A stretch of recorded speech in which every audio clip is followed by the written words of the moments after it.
海贼王最牛伏笔被揭开了，最近计划已经明示了乔伊波伊是谁，D 的意志是什么，甚至 One Piece 是什么。这计划信息量最大的画面就是大雄抱着金妮冰冷的躯体跪在十字架前，而其中一个重点就是这个形似鲸鱼尾巴的浪花十字架（括弧也有兄弟叫它鲸尾十字架）（括弧完了）。这个十字架贯穿海贼王的各个篇章，越是重要的场合，越是特殊意义的彩页，它出现的越多，因为它曾是乔伊波伊创建的巨大王国的标志 logo。我们呢，今天从过去、未来、有方、敌方这4个维度来聊聊它背后很细很有意思的故事啊！点个赞，且听阿旺细细道来。长久以来呢，艾内路帮我们证明了一个事情，就是月球科技催化的地球文明帮助了巨大王国的建立，也是月球人采集了这个金矿建造的香多拉都市。所以香多拉或者说空岛，应该是保留了一部分巨大王国的思想和巨大王国的周边，只不过香多拉被打断带了，回归了原始的状态，所以之前思想没有流传下来，但是巨大王国的周边却保存得很好，因为黄金嘛，毕竟是多星的金属嘛。比如这条活了400年的这个大蛇，它的肚子里面的这些黄金宝贝，最显而易见的呢，就是山治肩膀上的这个浪花十字架了。等拿到水之都售卖的时候，这位很细的哥们儿看完呢，就认定很值钱，很有历史价值。接着再看那个恐怖岛篇，佩勒纳不知道从哪搞到的王冠上，莫利亚的财宝堆里，还有活了几百年的这个奥兹的裤衩上，那是处处可见这个浪花十字架呀。为什么呢？我们之前聊过恐怖岛曾是神之谷的一部分，3点很细的证据。一点是恐怖岛是西海飘过来的，神之谷呢就曾在西海，后来消失了。第二点是洛克斯团的银斧和约翰船长战死在了神之谷，可他们后来却成了莫利亚的将军将士。第三个呢是神之谷大战刚开始就在强调金狮子可以把所有的人都吹飞，说明他已经有能力了。那么把神之谷的一部分搬到伟大航路应该也不是什么事啊。那么神之谷又和浪花十字架有什么关系呢？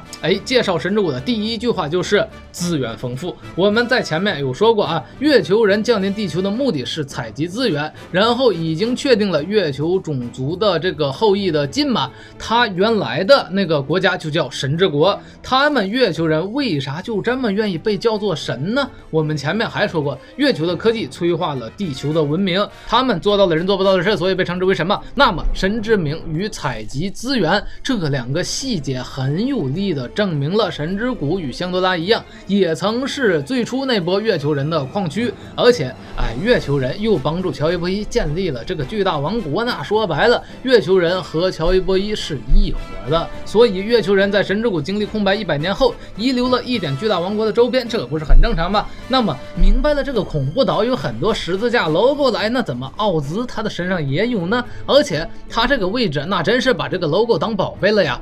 没错，想想奥兹曾经干了什么事情，运国传说呀，搬运整座岛屿，把喜欢的岛运到一起搬到一起，这是没涉嫌的吗？再想想巨大王国，那不也是拼接到一起的吗？甚至 One Piece 最后效果不也是各种族团聚在巨大岛屿上组成的理想世界吗？所以别看恐怖岛这个奥兹傻乎乎的其实是因为那是路飞的内核呀。真正的奥兹和这个乔伊波伊有着共同的理想，所以奥兹的这个宝贝位置画着巨大王国的 logo这很正常。那么至此我们都是从过去历史的角度在聊十字架，接着呢再看看这个未来的思路。阿旺又要拿出来海贼王核心线的这个经典的公式了海天明3王呢加上乔伊波伊加上 One Piece 等于理想世界，那地之名的新乔伊波伊毫无疑问就是路飞了，而他找到了 One Piece 成为海贼王是故事的明线，而在明线的冒险经历之中还藏了一条暗线。经历沙之国发现记载着冥王信息的石碑，说冥王在和之国；经历空岛发现记载着海王信息的石碑，说海王在愚人岛。那愚人岛和和之国的这个冒险大家都很清楚，2个国家都成了路飞的朋友嘛。换句话讲，路飞他已经收集到了冥王、海王而更有意思的是什么呢？白星快出生的时候，那群海王类大家伙说，在遥远的另一片海域也诞生了2王再次相逢，那天鲸鱼们会很开心。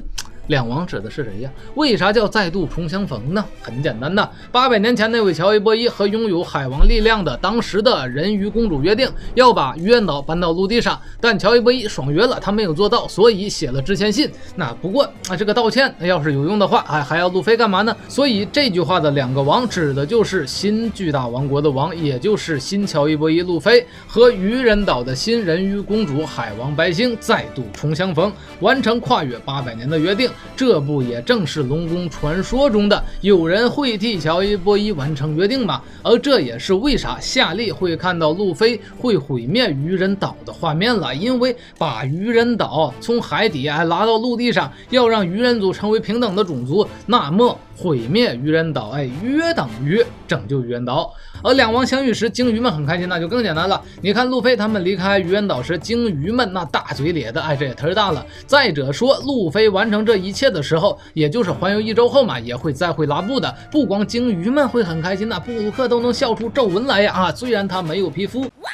那么听到这里肯定有兄弟会问，这鲸鱼和十字架也就是形似，就像个尾巴，那还有什么深层的这个联系吗？我们前面说过冥王在和之国冥王说明书那块石碑呢在沙之国。那么沙国与和之国的标志是什么呢？和之国的图腾上浪花十字架很明显，里面也是大圈套小圈，而沙国的标志同样是这个圆圆圈圈圆圆。然后你再看1098画，大雄祈祷的这个十字架中间它是什么呢？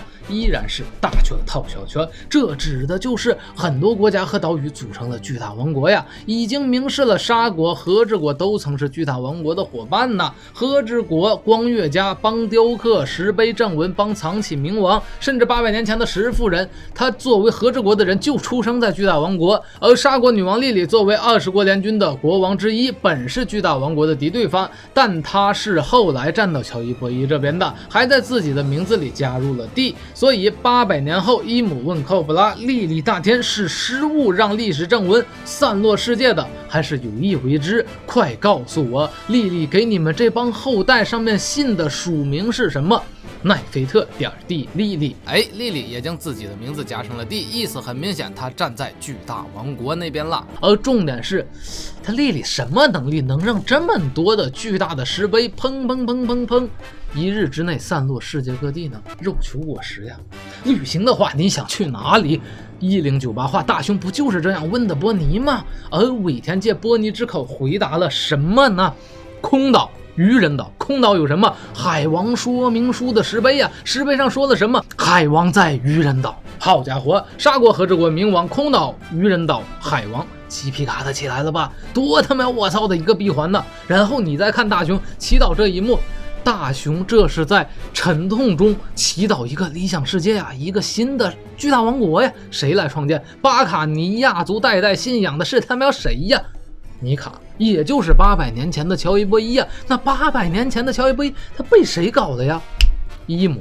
而伊姆呢，他带着可能会成为新乔伊波伊的路飞的悬赏令，来到了破旧城堡里看一个大草帽。巴卡尼亚族的特点就是大呀，所以很有可能乔伊波伊就是巴卡尼亚族的。那么1096话，老土星听到巴卡尼亚族的小孩大雄说想要像尼卡那样想要拯救可怜的人时，老土星说，所以你们才会消失啊！翻译翻译，因为你们族曾经出现过一个尼卡，所以世界政府才叫你们是对世界犯过大罪的灭绝种。那么我们再回看1097话，有一点最妙的细节，在大雄帮人扛住痛苦时，他在哪儿？他在地形状的月亮之下。月亮之下是浪花十字架，那月球帮助乔伊波伊建立巨大王国、建立地之国的事儿，咱就不用再重复了吧？那么这画面再翻译翻译，就是地的意志与巨大王国 logo 的虚实结合呀。